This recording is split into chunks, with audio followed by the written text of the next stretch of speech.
नमस्कार. तळागाळातील लोकांची मांडत होती ती व्यथा, तळागाळातील लोकांची मांडत होती ती व्यथा, माझ्या परळीतील विठ्ठलाची मी तुम्हाला सांगणार आहे गोड अशी कथा, गोड अशी कथा. नमस्कार, मी साक्षी संदीप मुंडे आणि मी विषय मांडते आहे लोकनेते स्वर्गवासीय गोपीनाथरावजी मुंडे साहेब. खरं तर एवढ्या मोठ्या संघर्ष योद्ध्याच्या नेतृत्वाला, त्यांच्या कर्तृत्वाला 5 मिनिटात सांगणं पॉसिबल आहे का? नाही.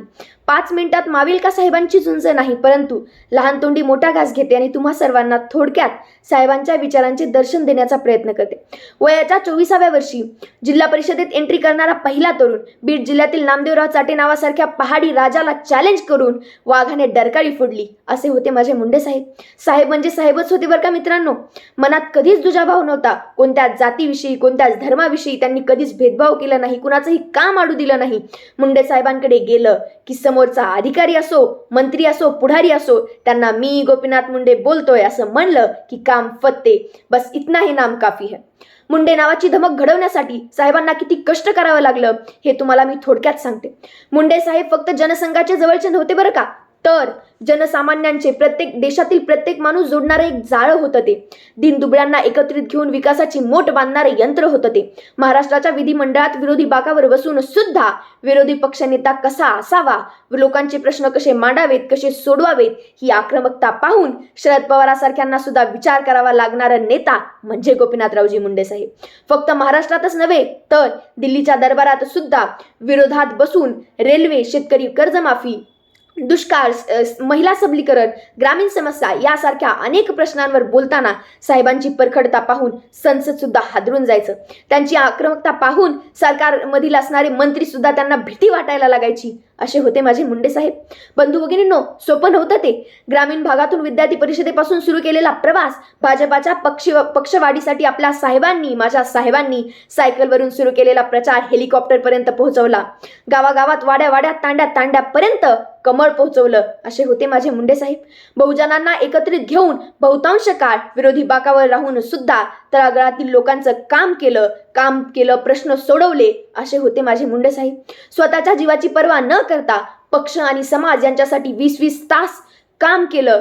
पक्ष जोडला, कार्यकर्ता जोडला, माधव जोडला, दहशतवाद संपवला, बहुजन उभा केला. महाराष्ट्रात एकमेव असा जनकल्याण नेता होता आणि तो म्हणजे की मुंडे साहेब. आणि तो नेता ज्याने की सामान्य घरातील कार्यकर्त्यांना उभं केलं, त्यांना पदं दिली. असे होते माझे मुंडे साहेब.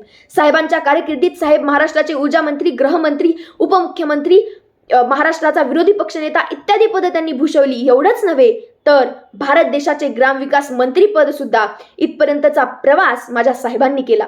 विदर्भातील पप्पू कलानी प्रकरण असेल, शेतकरी कर्जमाफी आंदोलन असेल, जळगावातील सेक्स रॅकेट प्रकरण असेल, मराठवाड्यातील हक्काचे पाणी व कृष्णा खोरे विकास मंडळातील आंदोलन असेल, असुरक्षित मुंबईतील दहशतवादावर घातलेला आळा असेल, सोलापूर अन्न पुरवठ्यातील ज्वारी प्रकरण असेल, आंबेडकर विद्यापीठासाठी भोगलेला तुरुंगवास असेल, बीड रेल्वेसाठी मांडलेली आक्रमकता असेल, ऊसतोड कामगार नेत्यांपासून सुरू केलेला प्रवास कारखाने स्थापन करण्यापर्यंत असेल, माझ्या साहेबांनी अनेक कामं केली. सगळं काही जनसामान्यांसाठी केलं.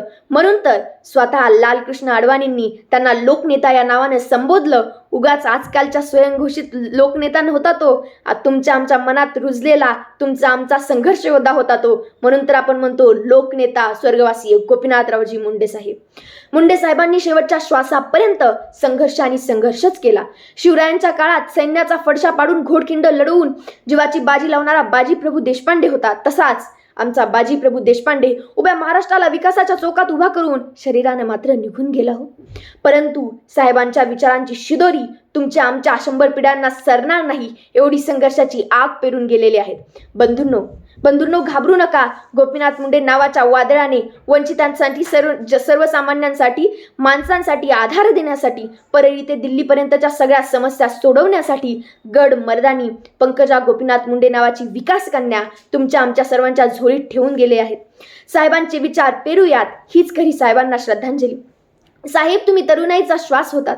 साहेब, तुम्ही तरुणाईचा श्वास होतात. दीनदुबळ्याची आस होतात. दहशतवाद्यांचा विनाश होतात. तुम्ही आमच्या सुखाचा प्रवास होतात. साहेब, तुम्ही आईच्या दुधातील पाना होतात. साहेब, तुम्ही आईच्या दुधातील पाना होतात. भरल्या सभेत कंगवा फिरवणारा हजारो राधिकांचा कान्हा होतात. साहेब, तुम्ही गोरगरिबांच्या घरची चूल होतात. तुम्ही चिखलात उमललेलं कमळाचं फूल होतात. फूल होतात. साहेबात साहेब कमळात मुंडे साहेब शोभो, साहेबात साहेब कमळात मुंडे साहेब शोभो. हे देवा, माझ्या मुंडे साहेबांच्या आत्म्याला शांती लाभो, शांती लाभो. धन्यवाद.